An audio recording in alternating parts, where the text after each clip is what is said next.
नमस्कार, टाइम महाराष्ट्रामध्ये मी गायत्री घुगे बोडके तुमच्या सर्वांचं स्वागत करते। सध्या मी आहे भाजप बीजेपीचं जे नरिमन पॉईंटचं ऑफिस आहे त्या ऑफिस बाहेर सध्या उभी आहे। तुम्ही माझ्या आजूबाजूचा माहोल पाहून बघू शकता की इथे किती उत्साह दिसून येत आहे प्रत्येकाच्या चेहऱ्यावर। त्याचबरोबर जर का आपण महाराष्ट्र विधानसभा निवडणुकीचा विचार केला तर आज 23 नोव्हेंबर आहे आणि महाराष्ट्र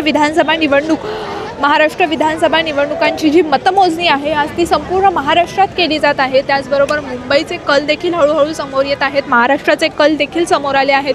काही ठिकाणी अनेक महायुती मोठ्या प्रमाणात आघाडीवर असल्याचं चित्र एकंदरीत दिसून येत आहे। त्याचबरोबर महायुतीला मोठं यश मिळत आहे असं देखील एकंदरीत दिसून येत आहे। दुसरीकडे जर का आपण पाहिलं तर महाविकास आघाडी आहे जी काहीशी कमी प्रमाणात पिछाडीवर आहे। काही उमेदवार त्यांचे आहेत आघाडीवर, परंतु एकंदरीत चित्र पाहिलं तर महायुतीच ही आघाडीवर आहे। महायुतीच्या गटात आता सगळीकडेच मोठ्या प्रमाणात आनंद व्यक्त केला जात आहे। आपण जर का पाहिलं तर राज्याचे जे उपमुख्यमंत्री आहेत देवेंद्र फडणवीस त्यांनी देखील विजय मिळवला आहे, तर दुसरीकडे एकनाथ शिंदे यांनी देखील ठाणे येथून विजय मिळवला आहे। त्याचबरोबर आता सध्या भाजप कार्यालयाबाहेर मोठा उत्साह आनंद दिसून येत आहे। मोठ्या प्रमाणात तयारी इथे केली जात आहे, फुलांच्या माळा त्याचबरोबर ढोल ताशे असे अनेक व्यवस्था इथे करण्यात आली आहे।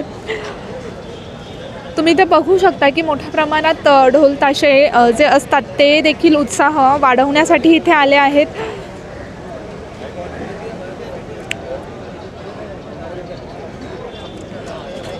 ...218 जागांवर एकंदरीत पाहिलं तर महायुती आघाडीवर आहे, तर महाविकास आघाडी ही 58 जागांवर आघाडीवर आहे।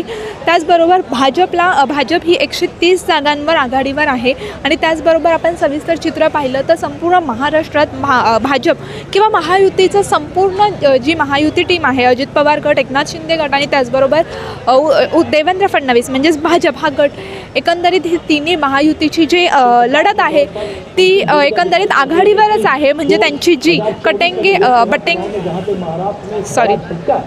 त्यांची जी म्हण होती की एक है तो सेफ है, हे एकंदरीत चित्र आता सगळीकडे दिसून येत आहे। त्याचबरोबर तुम्ही इथे पाहू शकता की मोठ्या प्रमाणात उत्साह आहे, परंतु दक्षिण मुंबईचा जो उमेदवार आहेत म्हणजे राहुल नार्वेकर म्हणा किंवा मलबार हिलचे उमेदवार मंगल प्रभात लोढा हे देखील सुद्धा दक्षिण मुंबईचे नेते सध्या आघाडीवर आहेत। त्यामुळे इथे प्रत्येकाच्या नेते मंडळी जे आहेत भाजपची त्यांच्या प्रत्येकाच्या चेहऱ्यावर एक आनंद उत्साह दिसून येत आहे। या संदर्भातली प्रत्येक अपडेट आम्ही बीजेपी कार्यालयाच्या बाहेरून तुम्हाला देतच राहू आणि त्याचबरोबर नेते मंडळींचं काय मत आहे हे देखील प्रत्येक अपडेट आम्ही कार्यालयातून तुम्हाला देण्याचा प्रयत्न करत राहू। कॅमेरामॅन जिग्नेशसह मी गायत्री घुगे बोडके, भाजप ऑफिस नरिमन पॉईंट।